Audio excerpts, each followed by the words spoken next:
kita bertemu kembali dengan Kak Ana. Tentu semuanya bersuka cita. Ada yang sakit nggak? Nah, kalau ada yang sakit, tetapi kita tetap bersuka cita.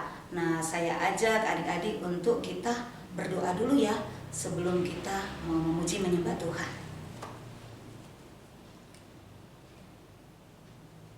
Mari kita satu di dalam doa. Bapa di surga, kami bersyukur buat kasih penyertaan-Mu di dalam setiap kehidupan kami, anak-anak-Mu. Hari ini kami mau memuji dan memuliakan nama-Mu. Biar Tuhan pimpin setiap kami semua untuk kami selalu memuji dan menyembah-Mu ya Tuhan. Terima kasih ya Tuhan, berkati setiap kami semua. Tuhan berikan kami kesehatan, kekuatan, sehingga kami boleh Tuhan mengerti apa yang Tuhan ajarkan dalam setiap kehidupan kami, untuk kami semua melakukan apa yang benar sesuai dengan kehendak Tuhan. Terima kasih ya Tuhan, semuanya kami serahkan di dalam tangan-Mu, hanya di dalam nama Tuhan Yesus Kristus kami sudah berdoa. Haleluya, amin. Ya adik-adik, saya kakak undang kita untuk berdiri, kita akan memuji memuliakan nama Tuhan. Kita akan menaikkan pujian kasih, sukacita, damai sejahtera. Sama-sama ya. Kasih, sukacita, damai sejahtera, kesabaran, kemurahan, kebaikan, kesetiaan, kelemah lembutan, dan penguasaan diri. Yang semangat ya, sekali lagi ya. Kasih, sukacita, damai sejahtera, kesabaran, kemurahan, kebaikan, kesetiaan, kelemah lembutan, dan penguasaan diri. Sekali lagi semangat. Kasih, sukacita, damai sejahtera, kesabaran, kemurahan, kebaikan, kesetiaan, kelemah lembutan, dan penguasaan diri. Dan penguasaan diri, dan penguasaan diri, dan penguasaan diri, dan penguasaan diri. Yeay. Semuanya bersuka cita ya adik-adik. Nah, hari ini kita mau menyembah Tuhan. Kakak undang adik-adik untuk duduk kembali. Kita akan memuji, memuliakan nama Tuhan. Nah, adik-adik, kakak minta untuk adik-adik fokus untuk kita menyembah Tuhan. Tidak ada yang bermain, tidak ada yang jalan-jalan. Hari ini konsentrasi semuanya untuk menyembah Tuhan. Kita akan menaikkan pujian kasih pasti lemah lembut.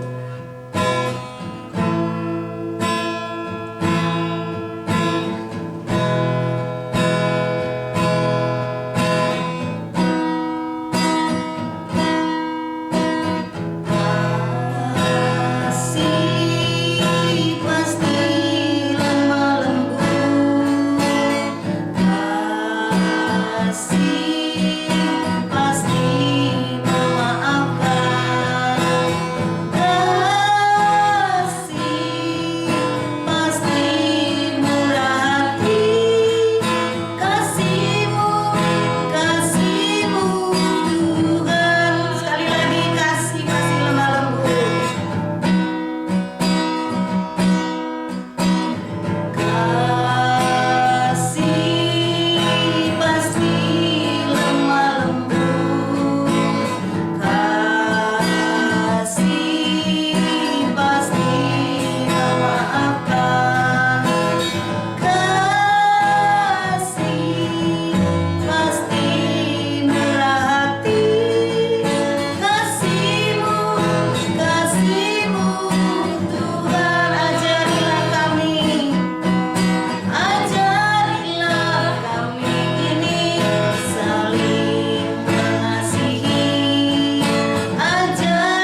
terus menyembah Tuhan.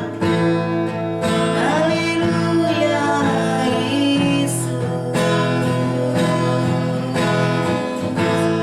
Terima kasih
Kami bersyukur Tuhan, karena Engkau sangat baik.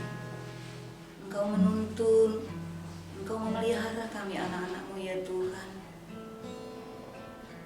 Dan Engkau tak pernah meninggalkan kami anak-anak-Mu ya Tuhan. Hari ini kami akan mendengarkan firman-Mu ya Tuhan. Biarlah firman-Mu menjadi kekuatan bagi kami, untuk kami terus berjalan sesuai dengan apa yang Tuhan kehendaki. Tuhan pimpin setiap kami anak-anak-Mu ya Tuhan. Biar kami boleh dengar-dengaran, boleh dengan berkonsentrasi mendengarkan firman-Mu ya Tuhan. Sehingga apa yang kami dengarkan boleh kami semua praktekkan di dalam setiap kehidupan kami hari lepas hari. Terima kasih ya Tuhan. Biarlah firman-Mu memperbaharui karakter kami, tingkah laku kami semua anak-anak-Mu, untuk kami lebih baik di dalam Engkau ya Tuhan. Terima kasih Bapa, semuanya kami serahkan di dalam tangan-Mu. Hanya di dalam nama Tuhan Yesus Kristus kami sudah berdoa dan mengucap syukur. Haleluya, amin.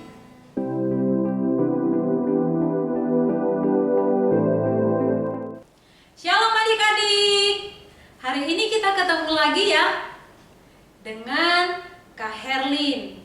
Hari ini kita sudah memuji Tuhan, kita sudah menyembah Tuhan dengan penuh semangat, dan saatnya kita akan mendengarkan cerita firman Tuhan. Adik-adik harus tetap semangat, duduk manis, tidak ada yang colek-colek adiknya atau main-main handphone. Oke? Kita akan mendengarkan cerita firman Tuhan dengan sikap yang manis. Sebelumnya Kak Herlin mau tanya, adik-adik suka buah enggak? Suka makan buah? Atau ada yang tidak suka buah? Buah itu banyak sekali manfaatnya loh bagi kesehatan tubuh kita. Jadi kita harus tetap menyukai buah-buahan. Nah, buah yang manis itu berasal dari pohon yang baik. Tidak mungkin buah yang manis berasal dari pohon yang tidak baik. Kalau pohon yang tidak baik itu lama-kelamaan jadi layu, jadi kering, akhirnya dipotong. Gitu ya. Banyak sekali jenis buah-buahan, tetapi buah yang manis berasal dari pohon yang baik. Nah, adik-adik, di satu desa ada seorang bapak yang memiliki kebun. Dia menanam pohon, tetapi dia melihat setiap hari dia lihat pohonnya itu namanya pohon ara. Setiap hari dia lewat, dia melihat pohon itu kok tidak berbuah juga. Besoknya dia lewat, tidak ada buah juga. Besoknya lewat lagi, tidak ada juga buahnya. Akhirnya pemilik kebun itu bilang sama pegawainya, ini pohon kalau tidak berbuah, kenapa tidak dipotong? Dipotong saja. Untuk apa dia ada di situ? Gitu, ya kan? Pohon yang tidak baik itu ngapain ada di situ? Lebih baik dia dipotong karena tidak berguna, tidak menghasilkan buah yang bisa bermanfaat bagi orang banyak. Nah, adik-adik, di Alkitab juga ada perumpamaan tentang pohon ara yang tidak berbuah. Coba ambil Alkitabnya masing-masing. Kita akan baca ya. Kalian akan baca di sini Lukas pasal yang ke-13 ayat 6 sampai dengan ayat yang ke-9. Lukas 13 ayat 6 sampai ayat yang ke-9. Kalian akan baca perumpamaan tentang pohon ara yang tidak berbuah. Lalu Yesus mengatakan perumpamaan ini. Seorang mempunyai pohon ara yang tumbuh di kebun anggurnya, dan ia datang untuk mencari buah pada pohon itu, tetapi ia tidak menemukannya. Lalu ia berkata kepada pengurus kebun anggur itu, "Sudah 3 tahun aku datang mencari buah pada pohon ara ini, dan aku tidak menemukannya. Tebanglah pohon ini. Untuk apa ia hidup di tanah ini dengan percuma?"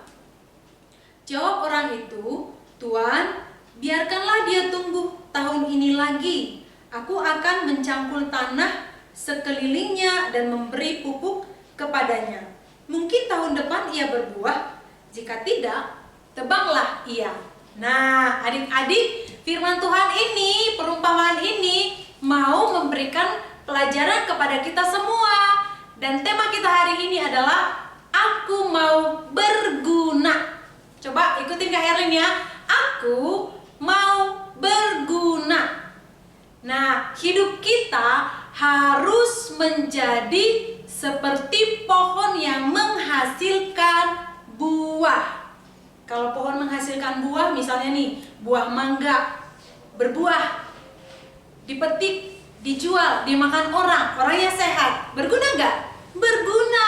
Buah rambutan berbuah, matang, dijual, dibeli orang, dimakan, berguna nggak? Berguna.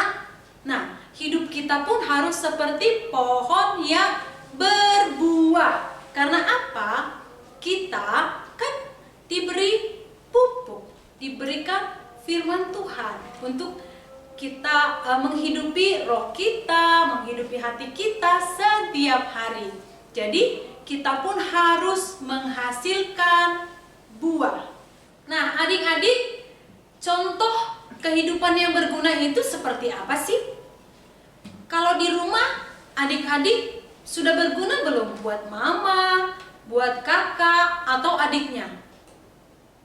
Sudah mau belum kalau misalnya mama perintahkan, "Beli gula ke warung dong, Dek"? Sudah mau belum? Itu termasuk contoh orang yang berguna. Berguna nggak kita di sekolah? Berguna nggak kita di lingkungan tempat kita tinggal? Misalnya menjaga kebersihan, tidak buang sampah sembarangan, atau kalau ada sampah di halaman, disapu. Itu contoh-contoh kehidupan yang berguna gitu. Jadi hidup kita harus memberikan manfaat bagi orang-orang yang ada di sekeliling kita. Jangan malah menjadi orang-orang yang jahil, orang-orang yang tidak berguna. Ini masa pandemi kan kita sekolahnya dari rumah. Pura-pura pegang handphone, tetapi yang dilihat apa? Nonton video, nonton Upin Ipin. Udah dikerjain bang PR-nya, bentar lagi mah. Akhirnya dia berguna nggak untuk masa depan? Tunggu dulu. Kalau dia berubah, bisa berguna. Tapi kalau tidak berubah, bisa nggak berguna? Tidak bisa berguna, adik-adik. Jadi kita harus belajar memberikan hidup kita menjadi orang-orang yang bermanfaat. Apa yang bisa kita kerjakan dengan baik. Apa yang bisa kita lakukan dengan baik. Jangan dengan bersungut-sungut. Karena Tuhan tuh suka nggak bersungut-sungut? Tidak suka. Kenapa? Kenapa pemilik kebun itu menyuruh pegawainya memotong pohon yang tidak berbuah? Karena pemilik kebunnya tidak suka pohon yang tidak menghasilkan buah. Percuma dia ada, ya kan? Nah, kita pun seperti itu. Jangan sampai Tuhan tidak suka dengan kita, tidak suka dengan kehidupan kita, karena tidak bisa diandalkan, karena tidak bisa menghasilkan buah. Tadi kita sudah nyanyi, kasih sukacita buah-buah roh. Tiap hari kita bersukacita enggak? Atau tiap hari kita hanya bersungut-sungut? Tiap hari adik-adik bisa sabar enggak? Berguna enggak apa yang sudah kita nyanyikan tiap hari? Berguna enggak apa yang sudah kita renungkan? Firman Tuhan yang sudah kita baca? Berguna enggak dalam kehidupan kita? Kita buat berguna enggak? Nah, hari ini kita semua mau belajar bersama-sama supaya walaupun kita masih kecil, kita kan anak-anak Tuhan. Berarti kita harus melakukan segala sesuatu untuk Tuhan. Sekecil apapun, misalnya cuci piring di rumah, nyapu, atau angkat jemuran. Jangan sudah hujan, nah angkat dulu jemuran kita itu. Dia malah ngelendut tidur mulu, main handphone mulu, atau nonton di depan TV dari pagi sampai malam, malam ke pagi gitu. Tidak berguna, tidak bermanfaat. Kak, mandiin adek ya, nanti mau pulang jam 5. Mamanya pulang, semua masih berantakan, rumahnya masih berantakan, adiknya belum dimandiin. Berguna nggak sebagai kakak?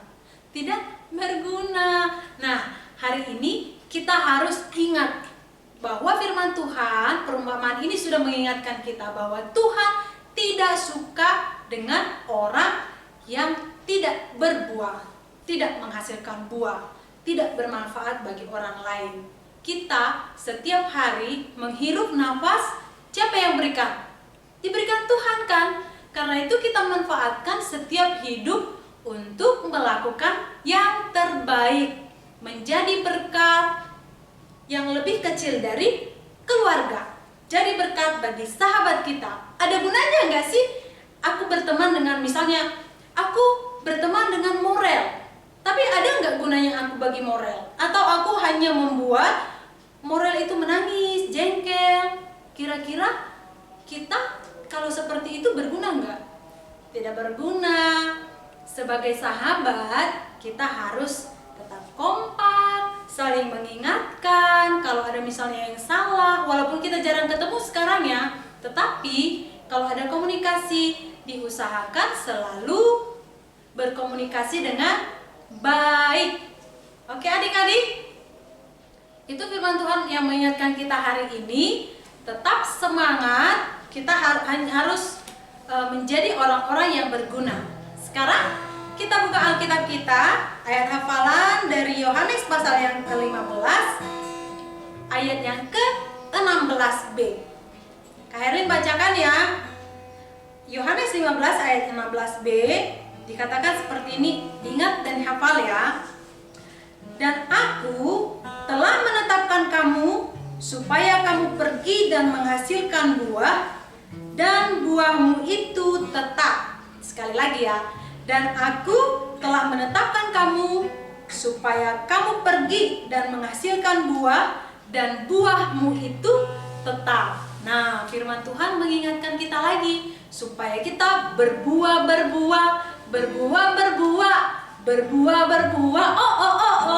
Gitu. Harus berbuah lebat. Ya, kita mau berdoa, tapi sebelumnya kita akan menyanyikan satu pujian, diberkati untuk menjadi berkat. Ikutin Kak Herlin ya.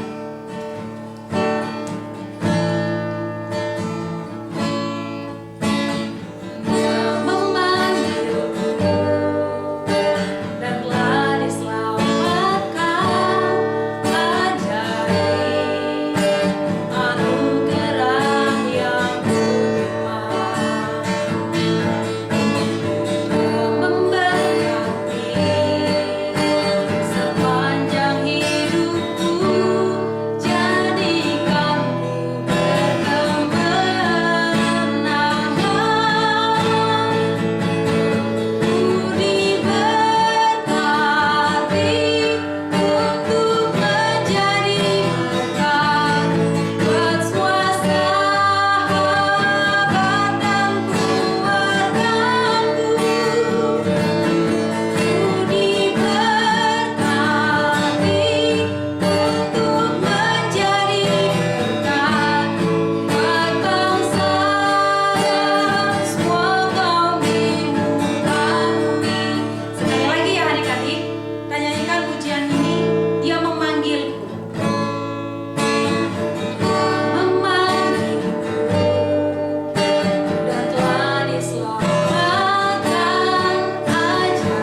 Bapa kami di surga, kami sungguh bersyukur hari ini karena kami semua boleh belajar dari pohon ara yang tidak berbuah, yang harus dipotong karena tidak menghasilkan buah.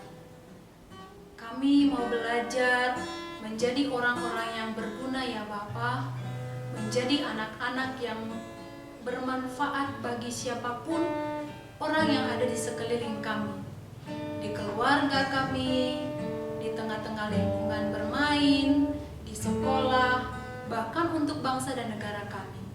Kami rindu kehidupan kami menghasilkan buah-buah yang manis yang bisa dinikmati oleh semua orang. Terima kasih ya Bapa, pimpin kami semua anak-anak-Mu supaya kami boleh melakukan firman Tuhan yang boleh kami dengarkan hari ini. Terpujilah Tuhan, dalam nama Tuhan Yesus kami bersyukur. Haleluya. Amin.